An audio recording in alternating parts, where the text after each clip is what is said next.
जय माँ काली मित्रों, आपका मेरे चैनल माँ काली माँ दुर्गा शक्ति संवाद में स्वागत है।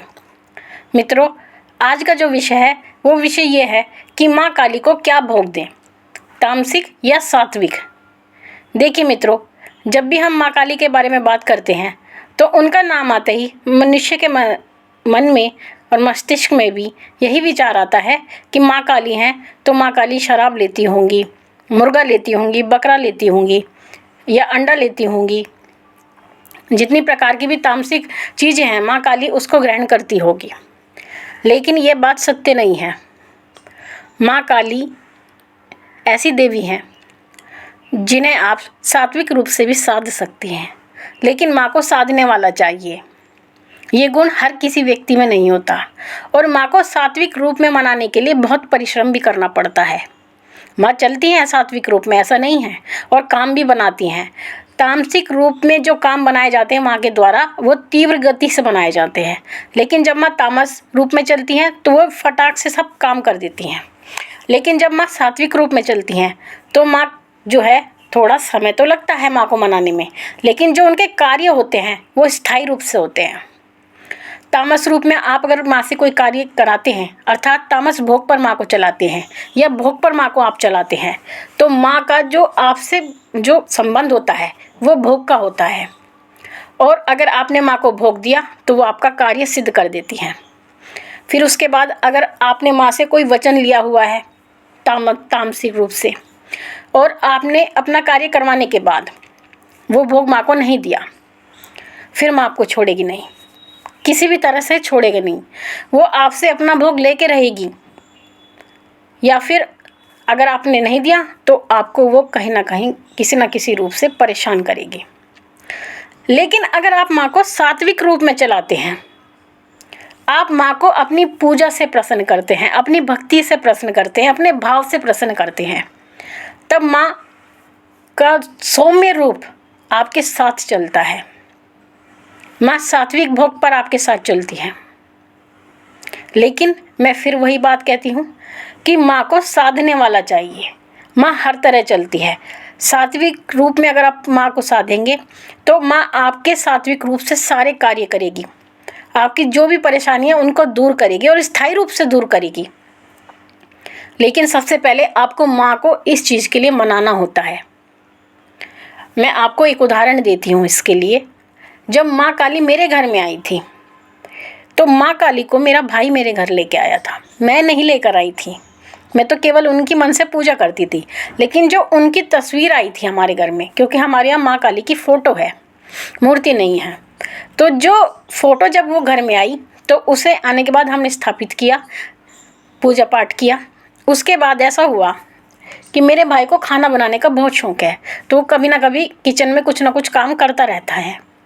तो जब माँ हमारे घर में नई नई आई तो उसका हाथ बार बार कटता था, चाकू से किसी न किसी बहाने से उसका हाथ कटता था और उसका खून निकलता था।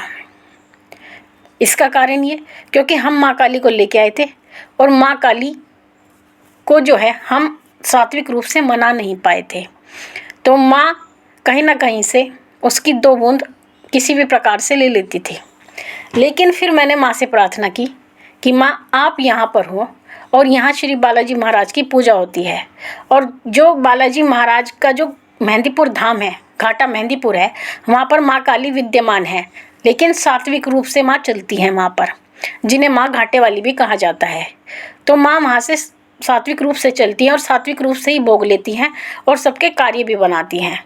तो माँ ने मैंने यही प्रार्थना की कि माँ आप हमारे यहाँ आई हो तो आप सात्विक रूप से निवास करें, क्योंकि हमारा आचार व्यवहार विचार सब कुछ सात्विक है। तो माँ हमारे यहाँ सात्विक भोग पर चलने लगी हैं। और फिर भोग से चलाते चलाते फिर मैं माँ को अपनी पूजा पे लेकर आई। मैंने माँ से बहुत प्रार्थना की, माँ की पूजा की।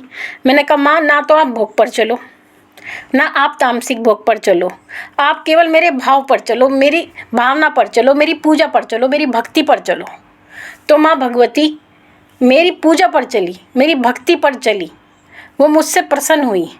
और अगर आज कभी कभी ऐसा भी होता है कि जब माँ का दिन आता है, जो मैंने माँ को वचन दिया है भोग देने का, कई बार ऐसा होता है कि मैं उस दिन को भूल जाती हूँ या माँ ही भुला देती है।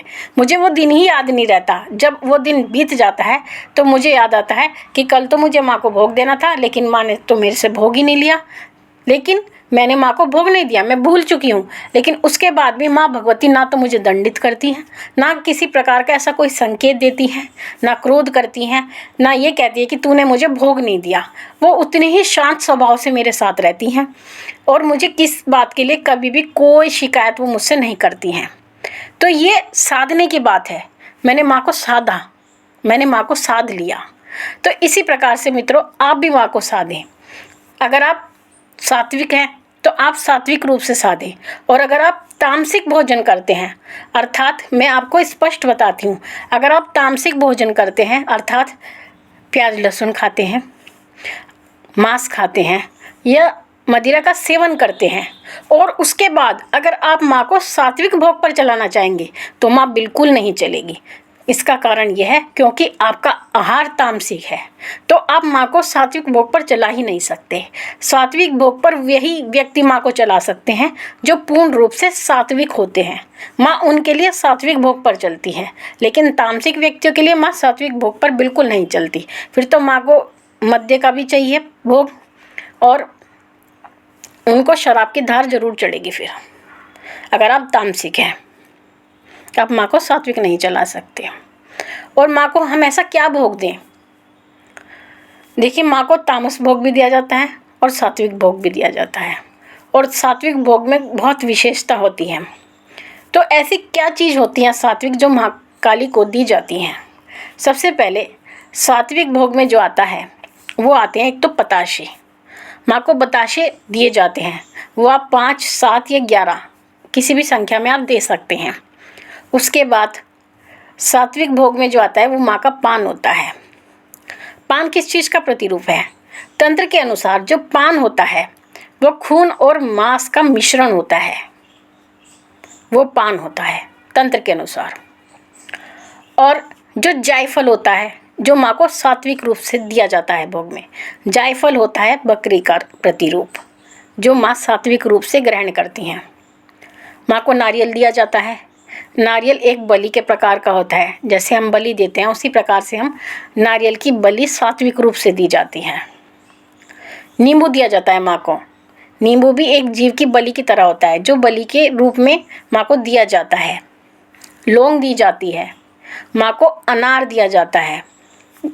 अनार का रस दिया जाता है, जो कि एक रक्त रूप होता है सात्विक तरीके से, जिसे माँ ग्रहण करती है रक्त के रूप में। तो ये ऐसी चीज़ें हैं जो माँ सात्विक रूप से ग्रहण करती है, और माँ सात्विक रूप से ग्रहण करने के बाद में आपकी दी हुई चीज़ों को स्वीकार भी करती है, और आपकी परेशानियों को भी दूर करती है, और आपके जो कार्य हैं उन्हें भी सिद्ध करती है। ये सात्विक रूप से दिए गए भोग की महिमा होती है। और आप इस भोग को देने के लिए, जैसा कि मैंने पहले भी कहा है, आपको पूर्ण सात्विक होना चाहिए। माँ वैष्णव रूप में तो नहीं चल सकती। अगर मैं ये कहूँ कि माँ वैष्णव रूप में चलेगी माँ काली, तो माँ काली वैष्णव रूप में नहीं चल सकती। माँ काली तामस रूप में चल सकती हैं या सात्विक रूप में, लेकिन वैष्णव रूप में नहीं चलेंगी। वैष्णव रूप में केवल वैष्णो देवी माँ दुर्गा चलेंगी, लेकिन माँ काली नहीं चलेंगी। माँ काली को 5 प्रकार के मंकार दिए जाते हैं, जो तंत्र में दिए जाते हैं। 5 मकार दिए जाते हैं। 5 मकार कौन कौन से होते हैं? मांस, मछली, मद्य, मकार और मुद्रा। ये 5 चीज़ें तंत्र के अनुसार माँ को दी जाती हैं। और मद्य को कारुण भी बोलते हैं तंत्र में। कारुण का अर्थ होता है शराब, जो अंगूर और जौ को फर्मेंटेड करके बनाई जाती है शराब, वो माँ को दिया जाता है। तो इस तरीके से माँ को तामस भोग दिया जाता है। लेकिन सात्विक रूप से माँ के केवल यही भोग हैं। 5 मिठाई भी सात्विक रूप से दी जाती है माँ को, जिसमें कि जो काला गुलाब जामुन होता है, बिल्कुल काले रंग का, वो माँ का प्रिय भोग होता है, जिसको माँ ग्रहण करती हैं। अगर आप 5 मिठाई कभी लगाने जा रहे हैं तो आपको उसमें काले वाला गुलाब जामुन जरूर रखना है। और पान, मीठा पान माँ सात्विक रूप से ग्रहण करती हैं। पान का पत्ता माँ सात्विक रूप से ग्रहण करती हैं। तो ये सभी भोग प्रकार माँ ग्रहण करती है सात्विक रूप से, और इन भोग के द्वारा ही आप माँ को प्रसन्न भी कर सकते हैं। और माँ कार्य आप कि जितने भी कार्य होते हैं वो उन सभी को सिद्ध करती है सात्विक रूप से। तो आप ये ना कहें कि माँ काली केवल तामसिक रूप में ही चलती हैं। आप, मेरा जो वीडियो बनाने का उद्देश्य है वो मैं सबको यही बताना चाहती हूँ कि माँ काली के बारे में जो भी भ्रांतियाँ हैं वो दूर होनी चाहिए। माँ काली करुणामयी देवी हैं, ममता से भरी हुई हैं। कभी आप उनकी तरफ देखेंगे तो उन्हीं के चेहरे में आपको सिवाय ममता के और कुछ नहीं दिखाई देगा। मैंने आज तक माँ काली का रौद्र रूप कभी देखा ही नहीं। जब भी देखा, माँ को मुस्कुराते हुए देखा। जब वो गुस्सा करती होंगी तब उनका जो मुख है वो कैसा होता होगा, उसकी मैं कभी कल्पना भी नहीं कर पाती। इतना सौम्य स्वभाव माँ काली का है। तो मित्रों, ये छोटी सी जानकारी मैंने आपको दी है और आपके मन में अगर कोई भ्रांति थी तो शायद मैंने उसको कहीं ना कहीं दूर भी किया है। तो आप माँ से जुड़े रहें, माँ काली से जुड़े रहें, माँ के नाम से बिल्कुल भी डरे नहीं और उनकी पूजा अर्चना करें, घर में रख के पूजा अर्चना करें। माँ भगवती सबका भला करती है, सबके कल्याण के लिए माँ काली ने अवतार ग्रहण किया था। माँ दुर्गा ने स्वयं उन्हें अवतार ग्रहण करवाया था, केवल दुष्टों के नाश के लिए और सबके भले के लिए। तो माँ भले में काम करती है, नाश के लिए नहीं करती। मित्रों, आशा करती हूँ मेरे द्वारा दी गई जानकारी आपको पसंद आई होगी। अगर आपके मन में कोई प्रश्न है तो आप अपना प्रश्न कमेंट बॉक्स में लिख सकते हैं, मैं आपके प्रश्नों के उत्तर दूंगी। साथ ही आप मेरे चैनल को लाइक कीजिए, शेयर कीजिए और सब्सक्राइब कीजिए और साथ ही नोटिफिकेशन बेल को भी प्रेस कीजिए और मेरे दूसरे चैनल महाकाली महाकाल शक्ति उपासना को भी आप सब्सक्राइब करें। माँ भगवती से ये प्रार्थना करती हूँ कि वो आपके भंडारे भरती रहे और सभी मनोकामनाएं वो आपकी पूर्ण करती रहे। मैं फिर मिलूँगी आपसे एक नई वीडियो में। तब तक के लिए जय महाकाली, जय महाकाल।